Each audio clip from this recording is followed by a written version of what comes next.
Este é o Monte Bravo Cast, o podcast da Monte Bravo Corretora.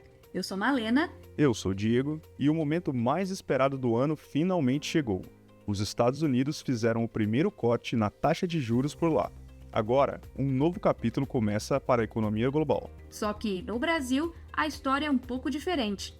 O Banco Central subiu a Selic e a perspectiva é de novas altas de juros por aqui. No episódio de hoje, vamos discutir o que tudo isso significa para os seus investimentos. Você vai saber quais os ativos mais se beneficiam do cenário atual, da renda fixa às ações. Hoje é segunda-feira, dia 23 de setembro de 2024.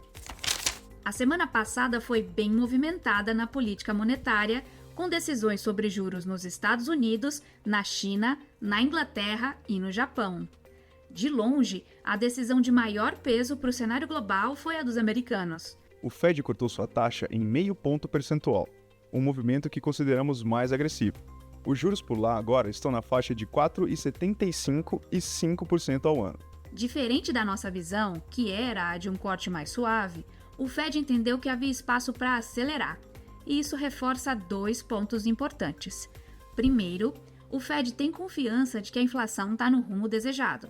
Segundo, o corte de 0,5 ponto busca reduzir o risco de enfraquecimento do mercado de trabalho americano e, dessa forma, afastar qualquer chance de recessão por lá. E assim, o cenário Monte Bravo vai se tornando um consenso. Os Estados Unidos estão no modo de aterrissagem suave e devem fazer novos cortes de juros nos próximos meses. Nossos analistas projetam juros americanos em 3,5% ao ano na metade de 2025.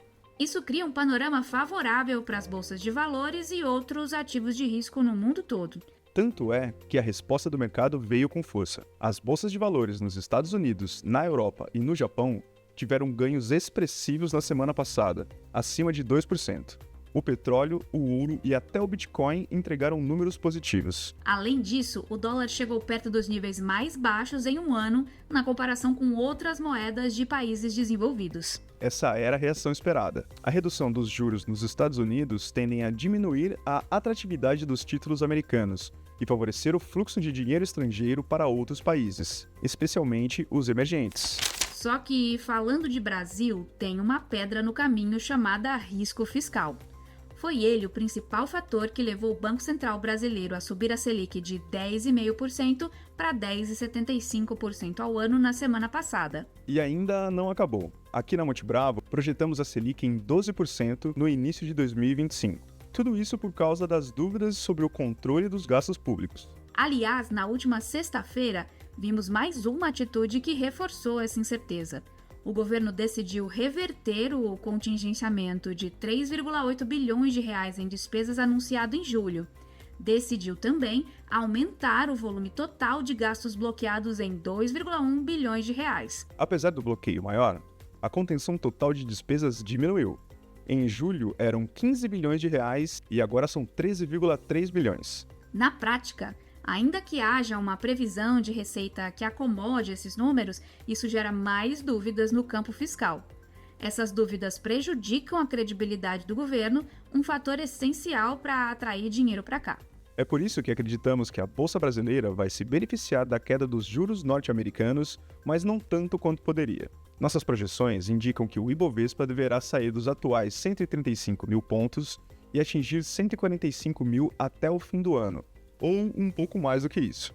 As ações que mais devem se beneficiar desse movimento são, anota aí, as de bancos, seguradoras, empresas de commodities, entre outras. Se você quiser saber mais, acesse a aba de conteúdo do site da Monte Bravo e veja a nossa carteira recomendada para setembro. Sobre fundos imobiliários, os fundos de papel também devem ganhar atratividade. Isso porque as carteiras desses fundos geralmente contêm ativos associados ao CDI ou ao IPCA, ou seja, a rentabilidade tende a aumentar quando a Selic sobe. A propósito, você também vai encontrar a nossa carteira recomendada de fundos imobiliários no site da Monte Bravo, montebravo.com.br. Por último, e não menos importante, a renda fixa vai seguir atrativa em todas as modalidades, da mais conservadora à mais arrojada. O destaque vai para o segmento de títulos isentos de imposto de renda, como os CRIs, CRAs e debêntures de infraestrutura. Esses títulos oferecem rentabilidade adicional ao investidor pessoa física justamente por causa da isenção. E se você está pensando em resgatar aquele investimento feito lá no passado, vale a pena conversar com um dos nossos assessores aqui na Monte Bravo e entender qual é a melhor estratégia para você. Agora vamos para a agenda da semana. Na terça-feira, 24 de setembro, sai a ata do Copom com mais detalhes sobre a reunião que determinou o aumento da Selic na semana passada. Na quarta, dia 25, sai o IPCA 15, a prévia da inflação de setembro do Brasil. Na sexta-feira, 27, nos Estados Unidos, sai o PCI, o índice de inflação preferido do Banco Central americano. Esses foram os destaques do nosso informe semanal. Veja as nossas análises na íntegra em montebravo.com.br e siga nossos perfis nas redes sociais para não perder nenhuma atualização. Para entender como o cenário atual impacta seus investimentos, entre em contato com seu assessor aqui na Monte Bravo. E se você ainda não for nosso cliente, abra sua conta e tenha acesso a uma estrutura completa de soluções para você, sua família e seus negócios. Boa semana e bons investimentos!